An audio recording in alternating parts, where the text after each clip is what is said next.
Good morning, everyone.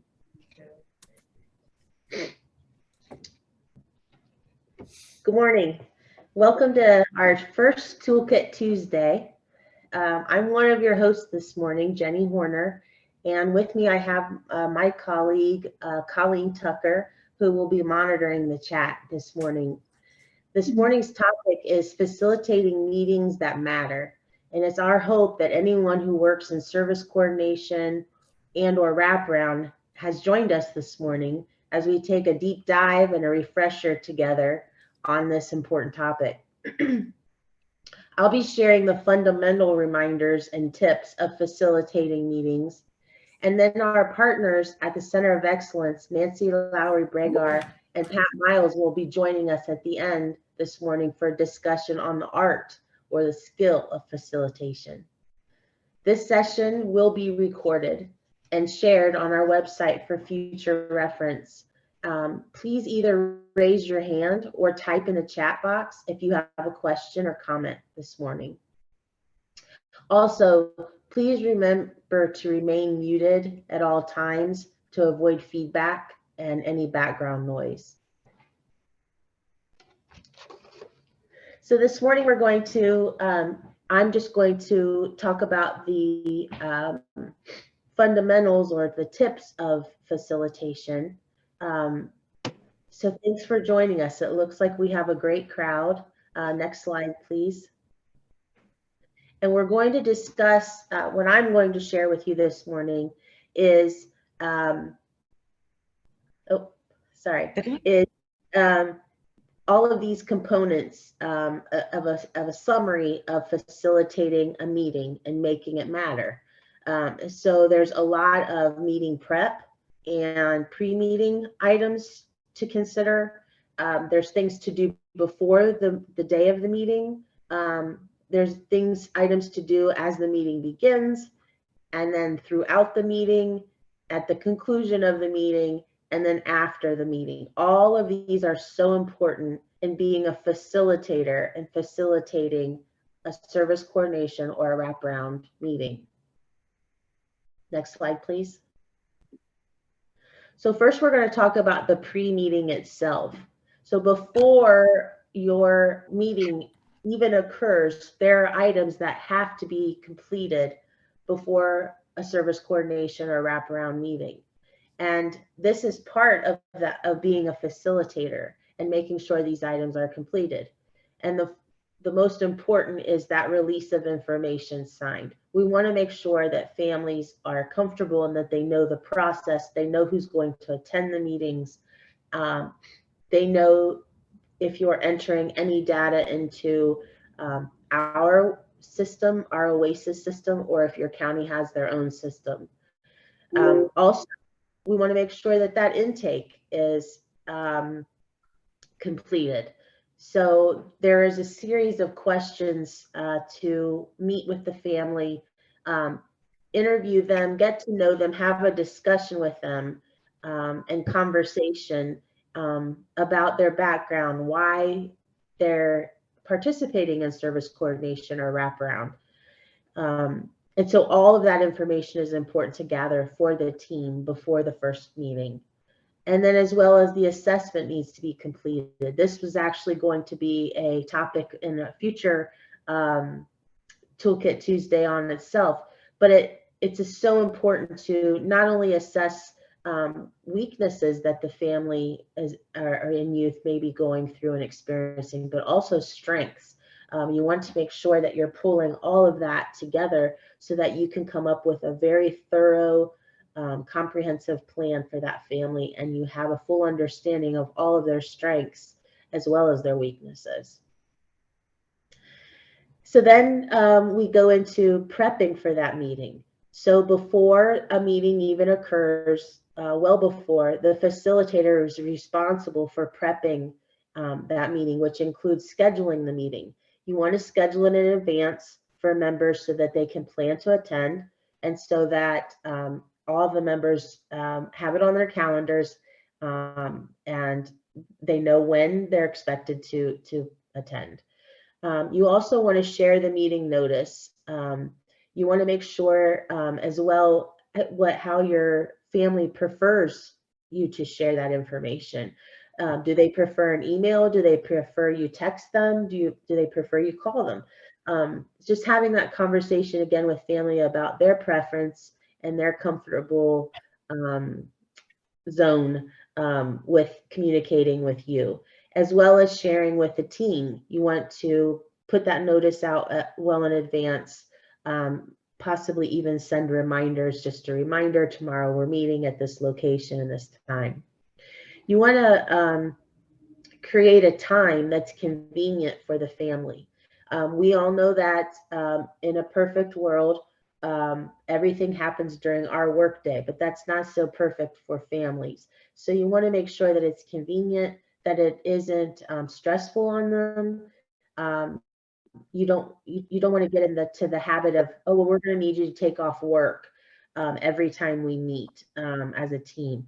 So you want to make sure that it's convenient for them and it's not adding stress.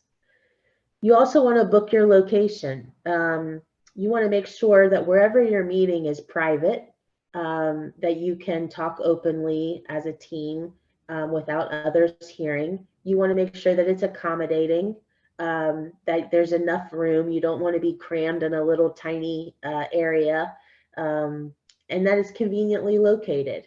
Is it convenient for everyone to come? Is there parking, ample parking? Will people have to park and walk, 5 blocks to get to your meeting location? So you want to make sure all of that is considered in advance. And then you want to prepare your agenda. You'd want to send this to all your team members, including the family, before the meeting, and bring copies so that they're ready to talk about things. They know that they have homework to bring those with them in future meetings. And so it just makes everyone well informed. Next slide. And then the day of the meeting, what should you do before the meeting occurs? You want to make sure that you're arriving early, that you're the first one to get there, that you're arranging the room so that it's comfortable for everyone, so that everyone can see each other equally, versus you don't want it to be a classroom style, or you want to make sure that everyone, when they're conversing, they see each other equally. You also want to make sure that it's a private location, and if you need to do anything before the meeting occurs, that you do so. Next slide, please. And then as the meeting again begins, the first thing is the introductions of the meeting. You want to thank everyone for coming. Also, you want to take a moment to commend the family for their courage to engage in this whole process with strangers. It is very intimidating to come and share your life story, your family problems and issues with complete strangers at a table. So you really want to acknowledge the family right off the bat for their courage in this process. You want to have your members then introduce themselves. And you always want to make sure you start with the family. Make sure that they introduce themselves first, and that they recognize right off the gate that they're driving this team, and this team is here to support them. And then, of course, you want to share your agenda and establish rules for the meeting and brainstorming process. So what will the rules be of the room? Obviously, you want all of your opinions and ideas to be received without any judgment. And you want to determine what is recorded in the meeting for that plan of care for the family. So all of those meetings need to be established right away before the meeting even starts. Next slide, please. And then as the meeting begins, you want to clarify the purpose and goals for that meeting. Meaning, why are you here? Why are we all here? What are we working towards? That by the next meeting, that plan of care will begin to drive that meeting. So the very first meeting is the plan of care. We want to determine a plan that we all can do together to help. You want to remind the team that you'll be working on sensitive issues and that everyone needs to be respectful. You also want to make sure that you assign a note taker in the room. Let team members know that there will be a lot of paperwork to be completed after the meeting, and taking notes many times is necessary. As a facilitator, you want to be responsive and you want to be aware of everyone in the room. So it may be very necessary for you to assign someone else to be the actual note taker. That way you remain engaged. That way you are watching everyone in the room and you're making sure everyone has a voice. You're not focusing on taking notes at the same time. And this is a good I wanted to hear Pat. Sorry, you will hear Pat here in a moment. Just Jenny right now.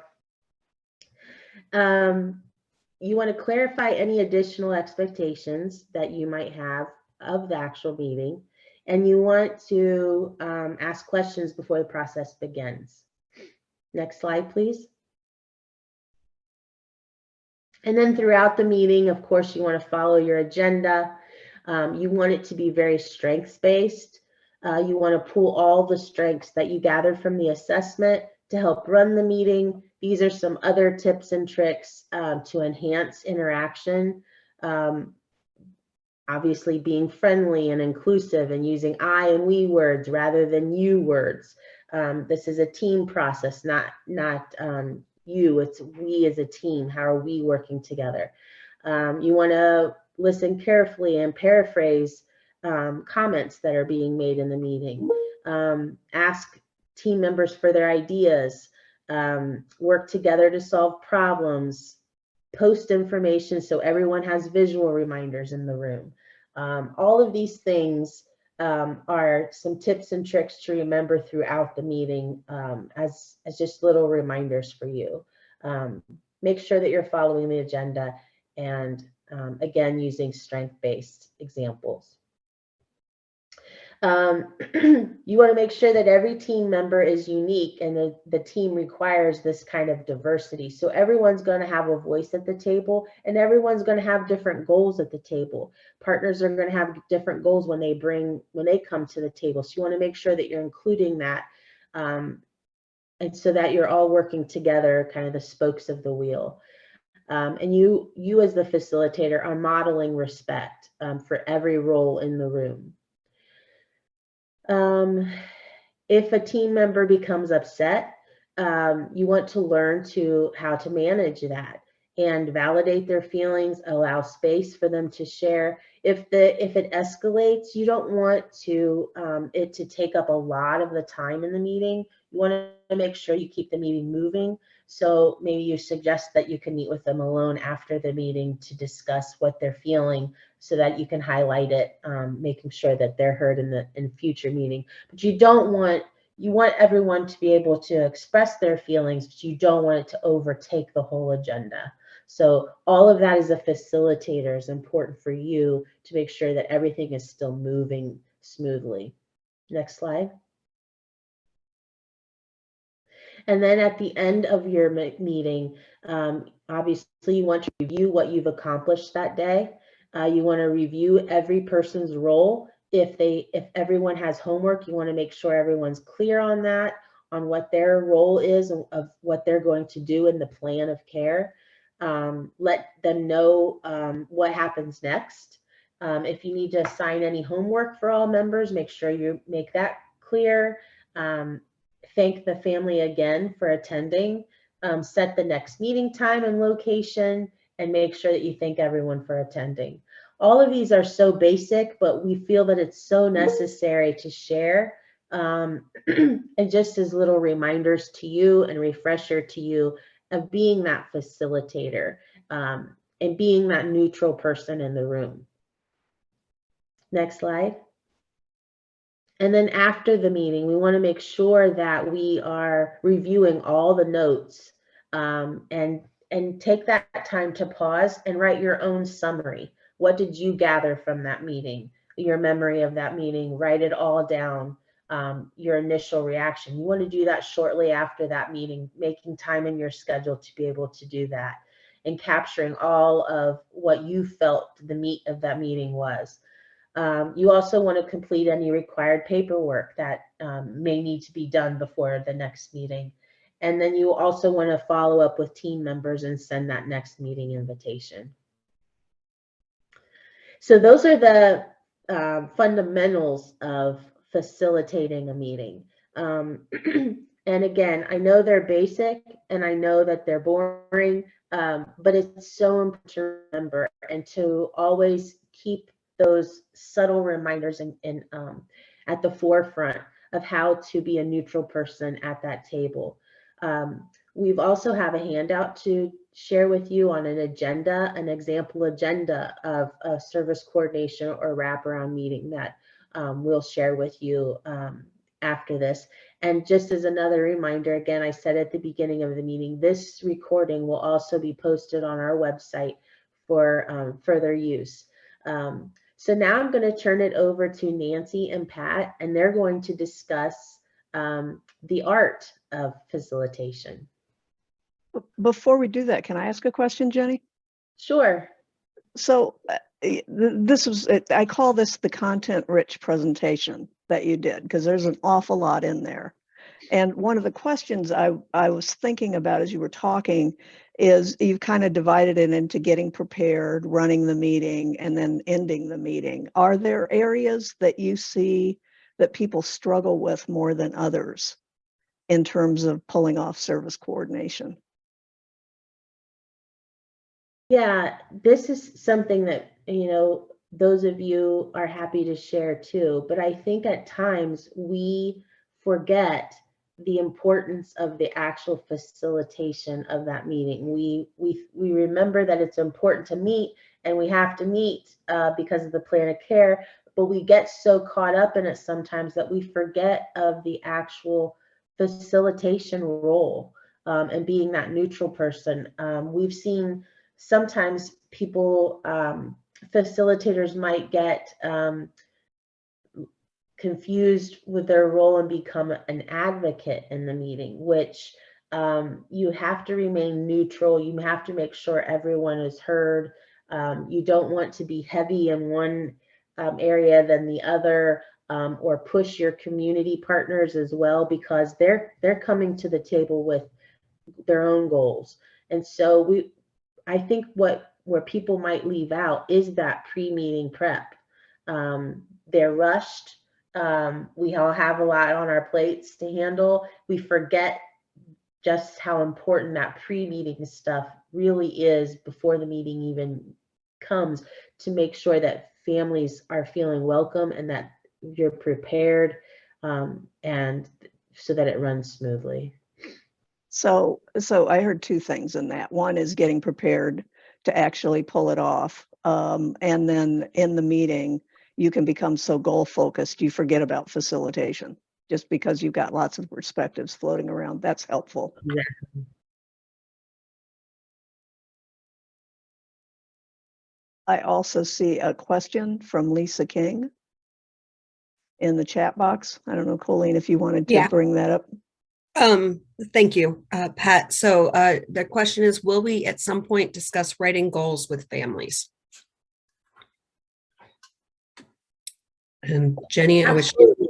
Yeah, absolutely. We will incorporate that in a topic for these Toolkit Tuesdays, but that is such another important aspect of facilitating. So I'm glad you brought that up. Yes. Jenny, we actually have it planned for a future Tuesday Toolkit. I just can't find the schedule right now to let Lisa know exactly which of those sessions we will be discussing it, but I will look for that and post that in the chat as soon as I find it. I think it is the one in December, and it's titled Writing Plans That Drive Change. That is definitely possible. I just couldn't remember when it was. So thank you. Yep, December 19th. Thank you. Yep. That was oh, go ahead, Pat. Okay, so Nancy, I just posted the little worksheet in the toolbox. There's two things that I start with when I think about the art of running a meeting. The first is this quote: "I want to get together with a group of adults to tell me what I've done wrong and tell me what I should do differently," said no teenager ever. And so when we start with that assumption, I think when Jenny talks about preparation and preparing the family, that includes young people. And as one prominent youth leader said to me a few years ago, "You know, Pat, if you'd had more young people in the room when you guys invented wraparound, it wouldn't look exactly like this." And so one of the first things we have to be aware of is that for young people, it can be highly threatening. Here's the second thing that I think about when I think about getting started with a meeting is I think about probably the families you're meeting with have been through meetings a lot, maybe dating back to a first IEP meeting in preschool or a service meeting, and not all of those meetings have probably gone well. And so my baseline for starting with any kind of care coordination or service coordination approach is, how do I make this meeting different? How do I make this something different from what they've had before? And how can I prepare for that? Because I think Jenny's right. The preparation stuff is about letting people know what's going to happen, but also making a promise to people. And that promise can't be more than you can deliver. So for example, I'm very careful about saying to people, we're going into a meeting and I promise everybody will behave well, because I can't keep that promise. What I can say is that if we don't behave well, I will call a break. I will call a break. It may not be a long one, but I will call a break. And if you give me a signal, we can always call a break. And so that becomes the first promise. The second promise is to really attend to people's comfort in going into those meetings. And for many of us, going into these meetings is about developing a plan. But for families, it may very well be life and death and may affect what happens next for them. And if they are not, parents will often say to me, "Oh, I go to bed with a headache after every one of my meetings." And I feel terrible about that. And so one of the questions I recently asked a parent is, well, why do you go then? And she said, well, there's only one reason I go. I'm a parent. I have to. And so when we think about the high stakes for families, we need to be aware that it's more than just a business meeting or a plan meeting. It really is a coming together. And so what we uploaded is a little worksheet that actually we had done for something else. And Nancy said, let's do this as a handout for folks here. But it's just a way to think about what we call the 3 F's of thinking about a service coordination meeting. And those 3 F's are maintaining a future focus, creating a friendly environment, and keeping your meeting focused on what it needs to be focused on. What do you want to say, Nancy? Well, we'd love to have a discussion on this, and that's what we plan to do. I just want to point out that also in the chat box, I just posted some links to the Wraparound Ohio website, because the idea of having meetings, when you think about the main purpose of having meetings, it isn't to set goals and to establish routines. It's to get children and families the help they need. And that's what we want to focus on. And so Jenny's content-rich slides talk about what needs to happen to make that possible. The slides that the links that we've included talk about the how that might be able to be implemented, because the how is equally important as the elements that need to be done. You don't want those elements to become a checklist.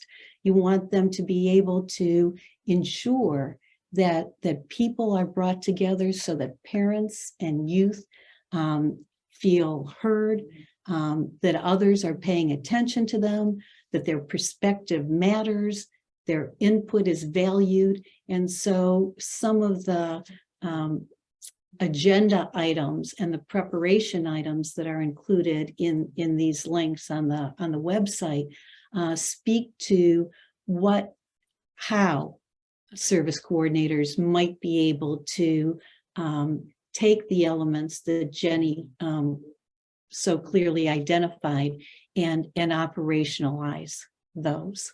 So I wanted to point that out as well. So does anybody have any thoughts, comments, questions?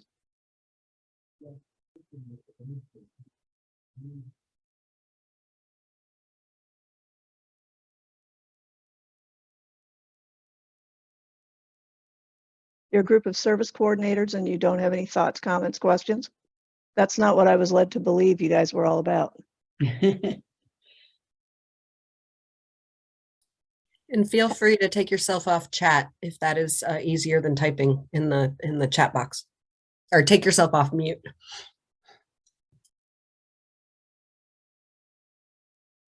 So a little more specifically then, part of the handout that we have here asks, what are some things that make service coordination meetings different than other meetings? So from your perspective, what are some of the things that make them different from other meetings that you attend?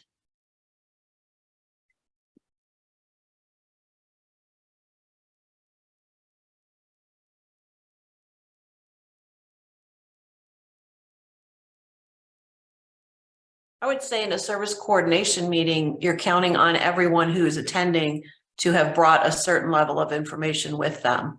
So, there's a existing hope that everyone has come with information to share. And my job is to kind of, direct traffic in that information and connect it and see how it can best be applied. And what do you do to make sure that they're coming with information, Cynthia? I think that groundwork before the meeting, is laid. So a lot of communication needs to be happening so that expectations are clear. Like this is going to be the focus of this meeting. This is the issue we're looking at. So, and I think it changes throughout the journey too. Like sometimes there's there's really challenging times right now. So what are we trying to focus in on? Or maybe things are rolling along pretty well right now, or there's some additional activities we should be looking at. So, the focus might change, but I think it all happens in that communication before the meeting. So you have a frame around what you're going to talk about from one meeting to another, rather than a process. So you have a topical, it's so that when you do your invitations to team members or meeting attendees, you're giving them a heads up, we're going to cover this. So please come prepared. My invitation doesn't generally say, like, sometimes it does. And generally I think it's probably in those more challenging times, like this is happening, just so you know. So this is going to be the focus of what we're doing. But as far as that topic communicating, probably that's happening more on a direct basis, one-on-one, like I said, in preparing and amping up for that meeting. I may not specifically list that topic in the invitation to the meeting, but everyone else, everybody comes with an idea of, okay, this is kind of what we're talking about today. Yeah, and what I think is hard about that, and it speaks to kind of both sides of service coordination, is I think it's good to be prepared. And then I think it's really awful when somebody on the team starts disclosing to me things I'd rather not hear until I get to the team meeting, because at that point, Right. Then it feels like, ooh, what agreements am I making here? Am I really holding my promise to the family about Right. nothing about Sure. them without them? And so, it's more than kind of, here's the detail on the meeting. There's an awful lot of nuance in terms of communication, I think. Sometimes I want to hold my hand over my ears and say, stop talking, because I think it would be better if we dealt with this as a group. And that balance is tricky, I think. Mm-hmm. I agree. Pat, there's a comment in the chat that I think is great to add to this conversation. It says, I think making sure that the family has those natural supports present makes service coordination meetings different, where others are mainly professionals. Who said that? Angel. Angel, talk to us a minute, will you? Absolutely. I always talk to the family beforehand. I kind of like to give them a rundown of what a service coordination meeting is going to look like. And I always like to add that making sure that they have natural supports there to be there to support them throughout this entire process. I feel like it just gives them another opportunity to, like, you know, discuss what happened in the meeting. I feel like meetings happen so quickly and lots of things are said and lots of things are agreed upon. You know, it's much easier just to call up your cousin that was there with you. Do you remember what she said about this? Okay, yeah. Not that she wouldn't be able to call me or he wouldn't be able to call me and discuss this, but I think they feel more comfortable being able to discuss those things with, you know, a cousin or an aunt or, you know, those natural supports that are there. So, Angel, people frequently talk about how difficult it is to get natural supports there. You know, how do you do that so that family parents actually feel like, oh yeah, this would be a good thing? I love the example you just gave, even if it's just to say, you know, lots of people want to take someone to the doctor with them because 2 years are better than one. I mean, even that, the way you described that was lovely. So how do families respond to that? Parents, kids, do kids bring natural supports? I've had both. The adults bring natural supports as well as the youth bring natural supports. I kind of pitched the idea of, you know, having your friend there is going to provide another perspective of what they think is best for you. Your friends also have a good idea. They want what's best for you. And so having that other perspective there is helpful. And then, you know, I always make sure that information is on the release. And so then I would also contact that natural support separately and say, hey, I think it would be really beneficial if you came to this meeting. Does this date and time work for you? And making sure that that's, you know, that they're able to make it there as well. And if they aren't, then accommodating them as well. So it is interesting. I agree with Nancy that bar none, the number one issue that people called me about for consultation around wraparound was we can't get natural supports to the table. The family says they don't want people in their business. And so it's interesting to me because it sounds like you're getting a name, you're getting a release, and you're making the invitation. And that's happening pretty successfully for you, Angel? I'm asking. I would say 75% of the time. Well, that's pretty successful. That's pretty successful. And so I will tell you that one of the things that you've discussed is you making the invitation that makes a difference, because often when I scratch that, I find people will say, well, bring your natural supports. But, you know, you want to check it out. Before I bring my cousin to one of these meetings, I'm checking it out, because if the meeting isn't very good, my cousin's going to let me have it. I'm going to hear about it for the rest of my life. I'll be on my deathbed and my cousin will still be complaining about, remember when you made me go to that meeting? So I would check it out. So I love the fact that you make the invitation. That was my response too. I really like that. In that process, you get a chance to let the person who's going to be coming know what a meeting is all about. Because if it's before a first meeting, you know, families might not, well, why do you want me there? Well, this lady said it would be good to have someone there with me. But you can explain that, and that's part of the preparation, that contact that says you, parent, are important, and the people you invite are important. So we might also be inviting other professionals, but no one is more important than you and the people that you want there with you. So you're interacting with them prior to a meeting is important and impressive. And having people who love you changes what you talk about in a meeting. Mm-hmm. It changes things pretty dramatically. I'm curious about, from the professional side of that equation, how does that happen when people show up with natural supports? Maybe the youth has shown up with his girlfriend that everybody has decided is leading him down the terrible path to whatever it is that girlfriends lead sons down to. You know, whatever that looks like. I'm curious about how professionals do with welcoming that extended support sector. And what do you do to prepare them for that, Angel? others?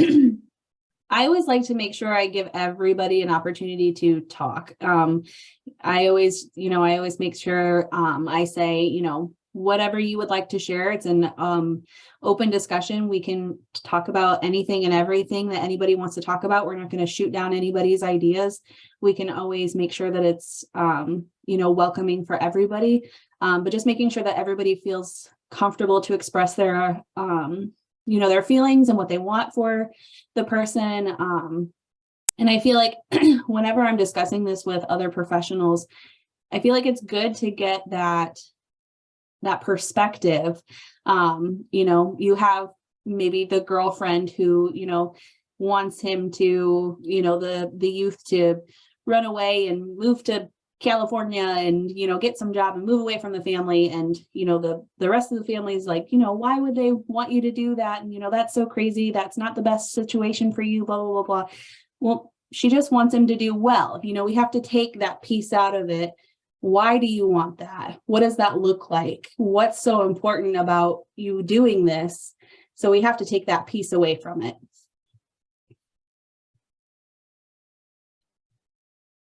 So you're working at it all the time. Yes. Around that. So I'm curious about how do others involve the family's friends or neighbors or whoever they choose to bring? How do others within your who are participating do that? And how successful are you in that? I think specifically because this position is relatively new in the county that I'm in, I feel like I do a lot of the inclusion, asking, how do you feel about that? What does that mean to you? What do you think about that idea? So that kind of thing. So I think they're warming up to the idea of having those individuals there, because I feel like things have been strictly professionals for such a long time. And so including those other people, those loved ones in there is a different concept for a lot of people. So with it being relatively new in my area, I feel like I am doing a lot of the inclusion, but we're getting there. And the advantage is you're new in the area, so you can always say, oh, I didn't know, right? Yeah. Anybody else have thoughts on this? Because I do want to move on to Leslie's comments about future, but anybody else have comments about this?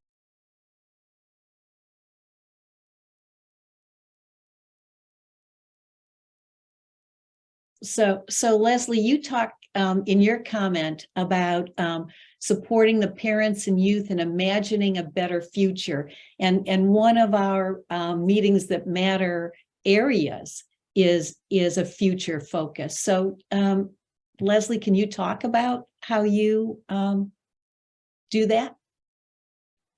Well, actually, I was just answering Jessica's question because she had missed what that third F was. And so I'm actually new to service coordination, so I don't really have any experience with this. So this meeting is actually very helpful. Thank you all for doing this. So it's a great question, which is, how do you help people, both the child, the parent, and the team, focus on the future and not get so focused on what's happened? When I talk about what we do to the teenage brain by having these meetings, quite frankly, where we get into trouble is when we turn to the kid and say, Johnny, why did you do that in a meeting? And those are the moments when you'll see me kind of, in slow motion, reaching across the table saying, no, don't ask it unless you're ready to hear the answer. And so this idea of future is more complicated than one would think, because it strikes me that families don't come to service coordination because everything's working out swimmingly. They kind of come because something has disconnected somewhere. And so what we're asking people to do is really focus on that sense of future, not as with a sense of expectancy and hope, rather than a sense of dread. I'm thinking about Angel's example of the girlfriend who wants him to run away to California to join the rock and roll band. I was thinking about Bob Dylan and what his mother must have said when he left Hibbing, Minnesota, saying, why did you go? Why did he do that? But what can I tell you? And so the mother coming into that may have a sense of dread. What is likely to happen next? how can you ask me to focus on the future? For the young person, they don't necessarily want to go over what they did wrong. They don't want it to feel like a tribunal. So this question about how do you create space to let people know that they deserve to have hope in their life? I think when we talk about future, that becomes important. How do we let things go so that we can focus on tomorrow and create that sense of, I'm not making a promise that things are going to work out great, but I do think that you can have a sense of looking forward. And I'm curious about what you guys do to create that sense of hope, or to understand the sense of hope that families have, to quote Cynthia, on their journey as they go through this journey. Are there things that you do that help to get them thinking about tomorrow?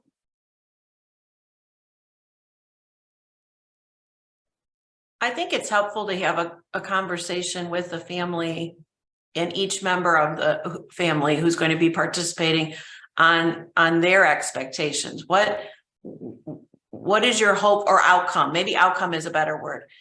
What is your hope for the outcome of what we're going to do here? This, I've talked a lot, for hours about what we're doing and getting ready and trying to get to know you. So now what do you hope an outcome is from it when we get to the end? And then I think that kind of automatically puts our sight kind of forward as we're looking at what do I hope the picture looks like somewhere down the road. What kinds of things do you hear when you ask that question? Many times it's, I want peace in my home.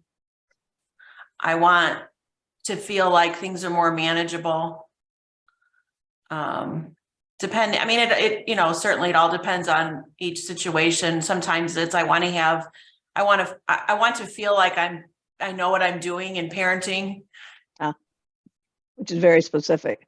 Yeah. I often hear respect, peace. I hear that quite a lot from young people. I want to be left alone seems to be a theme that happens, and that's always interesting, because the idea of future comes to me in the language of family. My job is to understand it, and to understand it in a way that other people can capture that sense of future and forward momentum when I bring it to a team. And it would be very difficult for me to mobilize a group of professionals to work together to just leave the youth alone. So that, again, we're right on that razor's edge about how do you take what that means. I think what that means for most young people when they say that is, I want to be in charge of my destiny. I want to feel like I can have influence over my life. Those are the things. Those are the meaning behind the words that I often hear. And the trick, I often see myself as a person who tries to create that language at the table so people can work together with that sense of future. The other things that can sometimes be helpful, and I'm not above doing it, is to ask a family to draw the future for me when they don't have the words to explain it, to work together and put together a picture for me, and that we bring that picture into the meeting, which is quite captivating. It also does some interesting things about changing the language. One of the things I worry about with service coordination is bringing together multiple systems. We can take all the jargon of all the systems and forget the fact that this is supposed to be a friendly, human kind of experience for folks. But to think about tomorrow is a big deal. I also am very mindful about how hard it is to ask people to hope, and how we need to really, really honor the fact that we're asking people to hope. That's a big, daring to hope is a big act of courage, especially when you've been disappointed. And so creating that sense of tomorrow and that sense of hope, I think, changes the tenor of the meetings. I also think that what you were talking about, Cynthia, about asking the family what they hope for and what they want as the outcome, then takes the skill the service coordinator to be able to guiding other team matters toward or other team members toward what matters to the family. I just took that quote off the focus section of the meetings that matter handout that we have there. But I think that encapsulates what you're talking about. If we can't keep focused on what matters to the family, then it's not going to be useful. It's going to feel like every other meeting that what matters to the professionals will make a difference. And so that skill that it takes, Pat talked about language. And so in the translating of, I just want to be left alone, into those ideas of, so what you're wanting is some ability to make decisions for yourself. Right. I think it's important first to turn to the family members who said whatever they were wanting and be able to restate it in words that perhaps other team members will hear, but actually check it out with the person who said it, to be able to say, is this what you mean? Because I want to make sure that these other guys get it too. But if it's not what you mean, please correct me, because I'm not going to assume that I've got it right. I'm going to think that I've understood you in words that they might also accept, but let me clarify that. And I think that's a really important part of the process. You mentioned how hard it is sometimes to hope, and Shannon mentioned something in the chat that I just wanted to highlight. She said, crisis times can make a family feel as if they're alone on a sinking ship. The meetings and building that team helps to remind the family they are surrounded by lifeboats to help them get to another ship and continue to move forward. So where's Shannon? Hello. Hi. So that's really interesting to me. And I'll tell you why it's interesting to me, because I've also heard the exact opposite. And what I think about is a father who said, I've never been more lonely than in one of those team meetings. And he was mad, and that's how I met him. And so what I'm curious about, especially when there's a crisis happening, what do you do in order to make people feel like they're not alone, even as they're sitting in a meeting full of other people? Because you've all been to meetings where you didn't feel that way at one time or another. We True. never escape it, right? So I'm curious about what you do, Shannon. Be there. One of the things I carry with me is one of my dear mentors had said, told me, okay, I'm done with you. Now go be a light. And I laughed at him. I said, what do you mean go be a light? He said, you'll understand faster than you think. And what I have come to discover is that, and I'm thinking of one particular family in general, I'm about building those relationships. I need them to trust me to help guide them on their journey. And I religiously tell families that even right in this particular moment, you may not see that there is any flicker of light in this room. So let me be that light, and I will start burning your candle, and then we'll get that flame bigger and bigger. And before you know it, we're surrounded with light. And your voice and your needs and all of these little pieces are what drives, they're the fuel for the flame. And all of the agencies that are involved is what helps get that candle bigger. Kind of a convoluted way, but that's how I approach it. So a couple things I just want to call out, especially for Leslie, who's new here. One of the things I hear that you really work on is to really say to the family, I've got your back. I've got your back. I've got your back. If you're in the hole, I'm in the hole with you. If you're digging that hole deeper, I'm down there and I'm trying to get the ladder up out of the hole. I'll pull you up. I'll push you up. I'll help you up. Is that, I mean, that especially during those crisis times.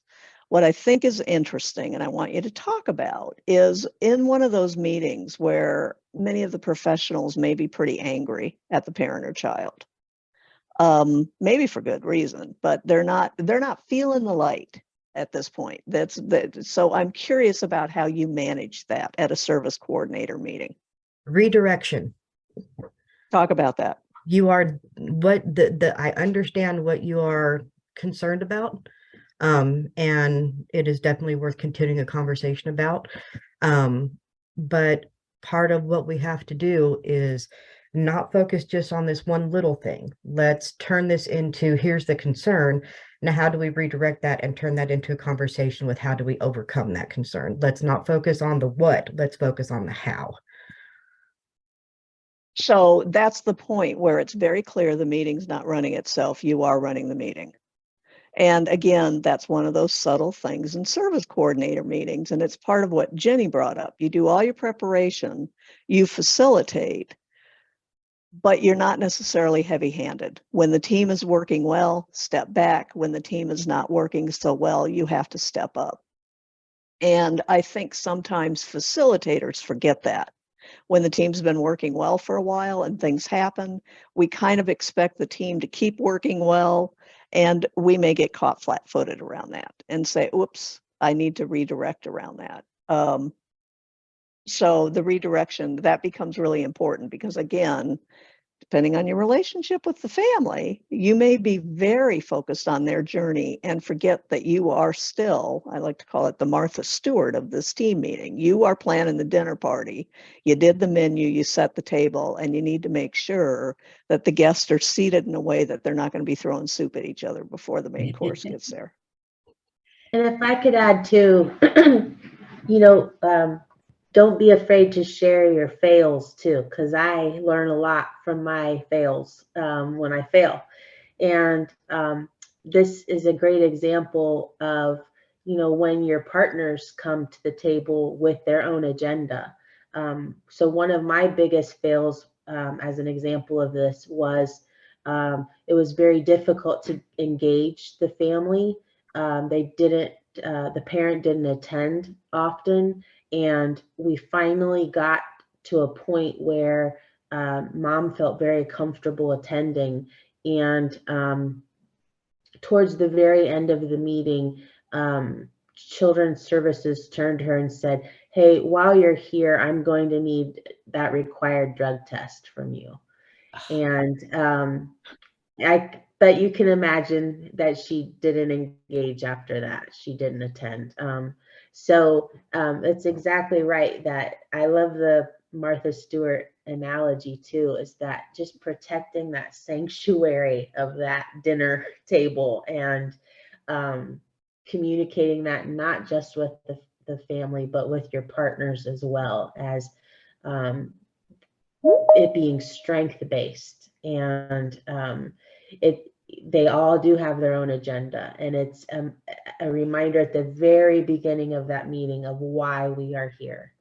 So Jenny, I'm curious in a situation like that, because I think it does matter to others who, given that happened, and given that we want an atmosphere that's friendly and will create some collective buy-in from everybody, and you get that, and going back to Shannon's redirection comments, how do you see redirecting a professional in a situation like that?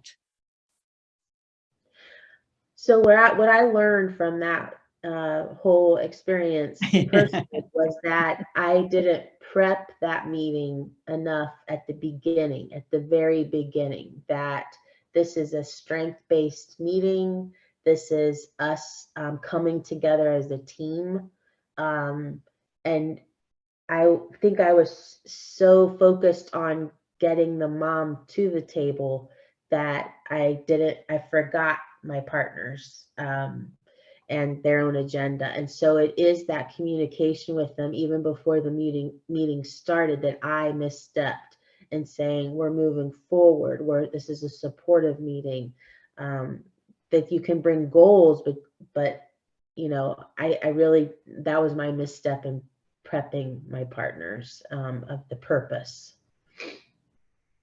And so that whole idea of collective buy-in goes back to that early part of, how are we going to interact with the family in terms of